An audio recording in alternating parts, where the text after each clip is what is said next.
wheel keep on turning, turning round, and keep on burning, burning, rolling, rolling, rolling on the river. If we don't defend our freedom, people will take it from us. We deserve men that stand for strength, intelligence, leadership, and unity. With organizations like Black Men Network, our democracy will survive. God bless Black Men Network. On today's episode of Highlights in Black History, we take a brief look into the life of the legendary Tina Turner, Miss Rock and Roll Queen, Hall of Fame herself. Tina Turner had a long and successful career as an entertainer that lasted 5 decades. Her voice, personality, and performance were so captivating that she shattered the walls of racism and segregation all at the same time. She even shattered the walls of limitation that were placed on women and our beautiful people of color. Tina Turner's real name is Anna Mae Bullock. She was born in Tennessee as the youngest of 3 daughters. She knew she had a natural gift for singing, and she grew up singing in the church choir.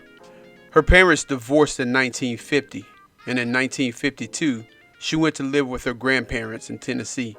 As a teenager, Miss Anna Mae Bullock worked as a domestic worker. Domestic worker is most likely a PC term for maid. She stayed active by joining the cheerleading squad and the girls' basketball team. Tragically, at age 16, she lost her grandmother. This is when she went back to live with her mother after she graduated from high school. She became a nurse's aide and began to frequent nightclubs in East St. Louis. This is when she met Ike Turner and his band, the Kings of Rhythm, in the Manhattan Club. One night in 1957, she got on stage, got a microphone from the drummer in the band. She sang the song You Know I Love You by B.B. King.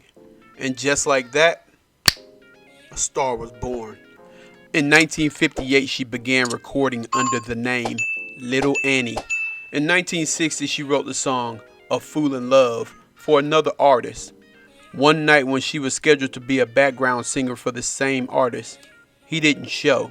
Because the studio time was already paid for, she sang the lead vocals. Originally, the plan was to remove her vocals and replace them with the lead singer when he was available. But the DJ that night convinced Ike Turner to let him use the tape. He sent the tape over to the president of Sue Records, Juggy Morey. Juggy heard the track and immediately decided to buy it. He said it was a new sound of funk, screaming. Before the ink was even dried on the contract, Ike Turner decided he wanted to change her name. Taking inspiration from Sheena, Queen of the Jungle, he gave her a rhyming name of Tina, added his last name, and this is how we get Tina Turner. But Ike Turner is a tricky motherfucker, so he trademarked the name, saying that if she ever left, he can just replace her with a new person and still call her Tina Turner. In the 1960s, Tina Turner took off like a Tesla rocket that didn't explode. A Fool in Love reached number 2 on Hot R&B and number 27 on the Billboard Hot 100. This was followed by an Ike and Tina duo called It's Gonna Be Fine that reached number 2 on Hot R&B and number 14 on the Top 100s. This earned a Grammy nomination for Best Rock and Roll Performance, followed by back-to-back tours. In 1966, the release of the single River Deep Mountain High was a huge success around the world.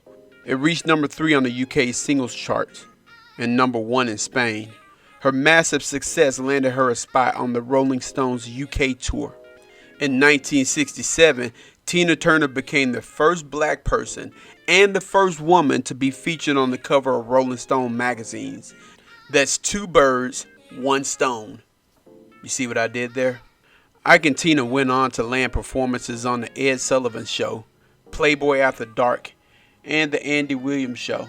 The 1970s remained successful for Ike and Tina until 1976 when Tina decided it was time to go. Following an altercation, Tina fled with 36 cents in her pocket. She would later reveal that Ike was abusive and addicted to cocaine.